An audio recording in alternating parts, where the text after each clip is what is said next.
So,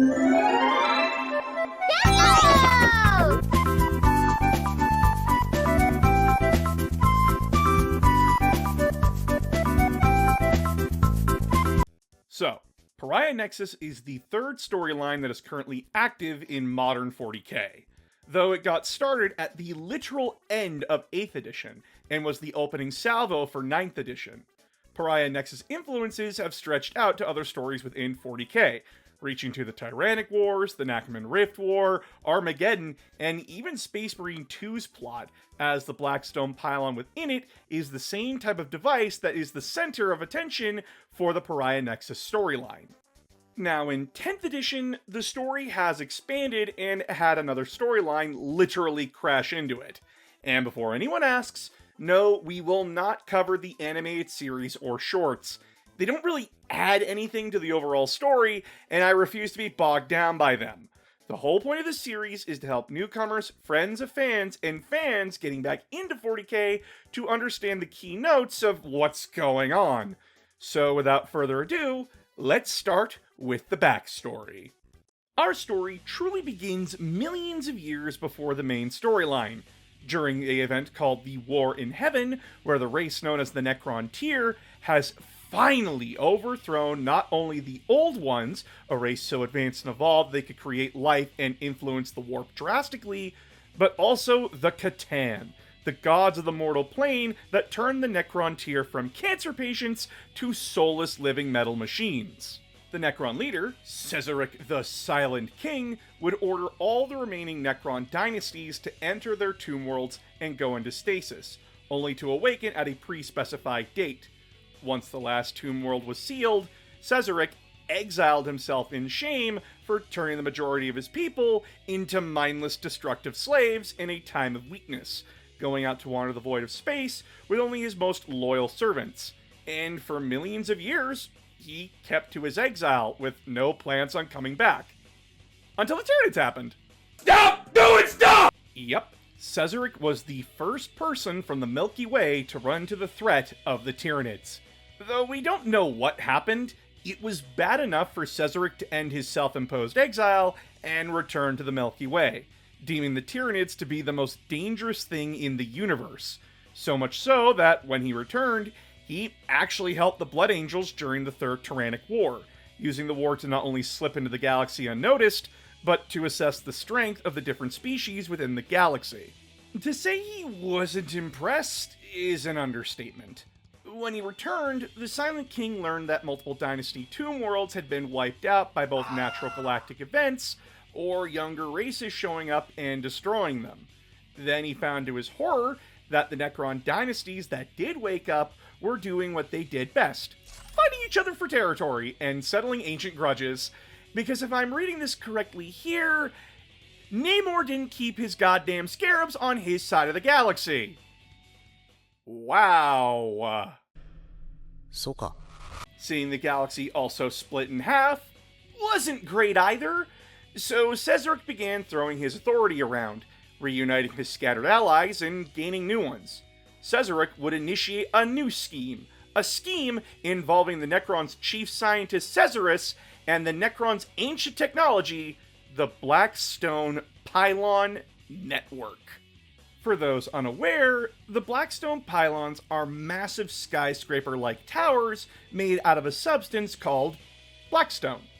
These massive towers somehow suppress the warp, meaning that when they are active, the warp and the demons from it can't exist or manifest around the pylon, though it also affects Psychers, with them either not being able to use their abilities or finding their abilities horrifically nerfed. Most factions within 40k have taken a special interest in the pylons, as the pylons were what kept the Eye of Terror in check and why Abaddon parallel parked his Death Star on Cadia, to destroy that network holding the Eye back. The Imperium, though, they're interested in them to see if they can suppress the Great Rift, or even close all warp rifts permanently.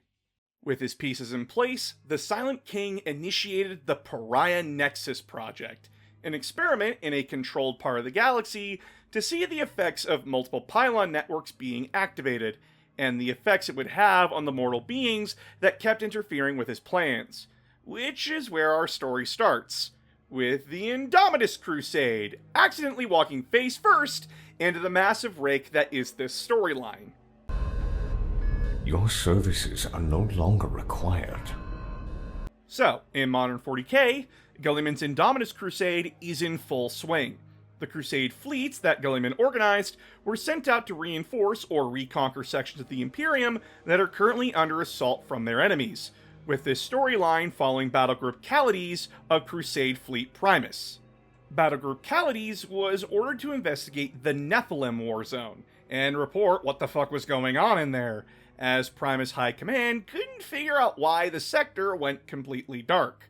When Calades entered the Nephilim war zone, their astropaths reported that the warp was extremely calm, like an ocean that turned to glass, making it extremely easy to navigate. However, communication couldn't get out. Even more perplexing, when the battle group found Imperial worlds, they were almost completely depopulated, with inhabitants either evacuating in a complete panic, being catatonic or lethargic, or even just completely missing.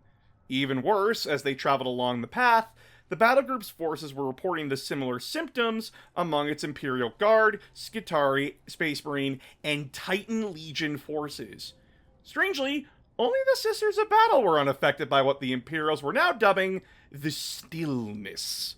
With these problems plaguing the fleet, Calades' High Command was desperate for answers.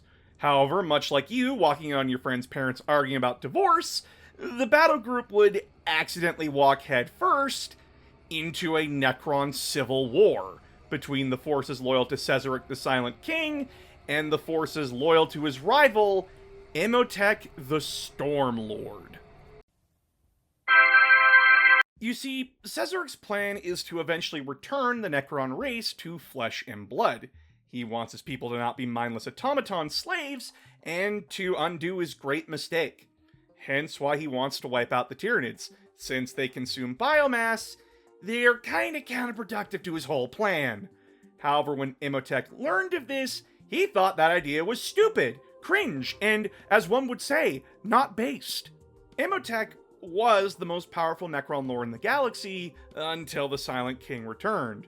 So now not only is Imhotep attempting to foil his rival's plans, but he actually likes being a living metal being and not having to listen to his slaves complain about stuff like equal rights, being treated unfairly, or things like facts that contradict his narrative. So, Imhotep gathered his forces and allies and launched an attack into the Pariah Nexus, taking Cesaric's forces by surprise and starting a war that basically kept the Necrons distracted from the approaching Imperials. Hell, when the Imperials entered real space again, they encountered the scientist Cesarus' forces first. You know, the guy conducting the experiment. After fucking up Cesarus' labs, what remained of Imperial forces continued to be dogged by Cesarus and Imhotep's forces, with the Silent King even coming out himself to repel Imperial counterattacks wherever he could, as well as to pick up any psychic blanks, individuals who suppress and negate the warp by just naturally existing, that they can find. However, at this point, Battlegroup Calades was able to get a message back to Fleet Primus to request reinforcements. Fleet Primus quickly sent Battlegroup Hephaestus to reinforce Calades, while Primus was busy regrouping. This time, though, Hephaestus' fleet elements would be augmented with Mechanicus forces and led by Belisarius Cawl, the man who made the new Primaris Marines and is Guilliman's somewhat trusted Mechanicus ally. When Battlegroup Hephaestus arrived, they found Battlegroup Calades nearly annihilated, and Necron forces now using weapons of mass destruction on each other. In fact, the Necron Civil War and its escalation is the only reason Calades survived. When Call's forces launched attacks on Necron positions, they found that when more Necron forces arrived, they would ignore the Imperials and attack the other Necrons instead. You see, my friends, whoever tells you there is no politics in 40k is a fucking idiot.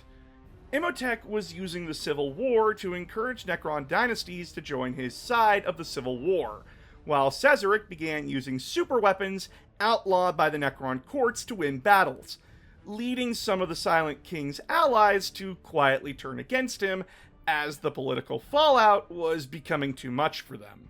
This only further escalated the war, with the Necrons throwing around super weapons like their goddamn anime tournament arcs. The Mechanicus forces under Call got a great idea! More giant paint bubbles! Yep, not to be outdone, one of Call's subordinates went and built himself a super weapon. Even worse, he built it from a blueprint from the clear labeled "Do not fuck with this" section, and proceeded to fire it, blowing up a system's sun and opening up a warp tear. And out of that warp tear came Vashdor the Archifane with his new demonic world Wormwood and a Chaos Invasion fleet. He started smashing open holes within the pylon network to give his forces a foothold within the Pariah Nexus.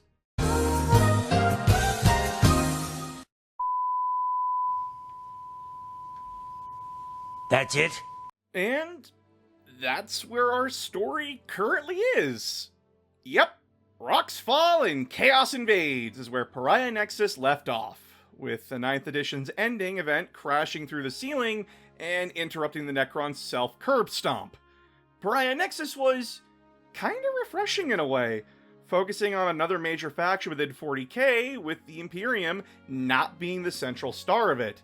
Yeah, sure, the Imperium is here, but the Necrons are the central focus of this campaign, until Chaos came in to steal the show. Genuinely, I have no clue how this story is going to roll out. It's now a 4-way battle between the Imperium, Chaos, Cesaric's loyal forces, and Imhotep's loyal forces.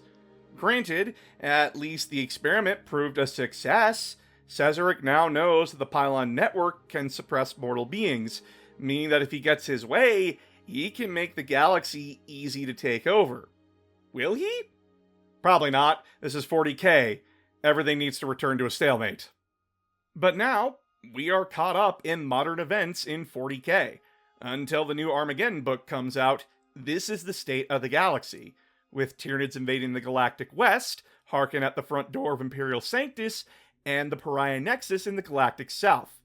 However, don't think that we're done, because there's a story as to who Vashdor is and why he came crashing into Pariah Nexus. So join me next time when we talk about the Arcs of Omen. And if you want to see it early, don't forget to subscribe both to YouTube to support the channel and to Patreon to see videos a week early and get exclusive model review content and even Battletech mech reviews. See you all next time.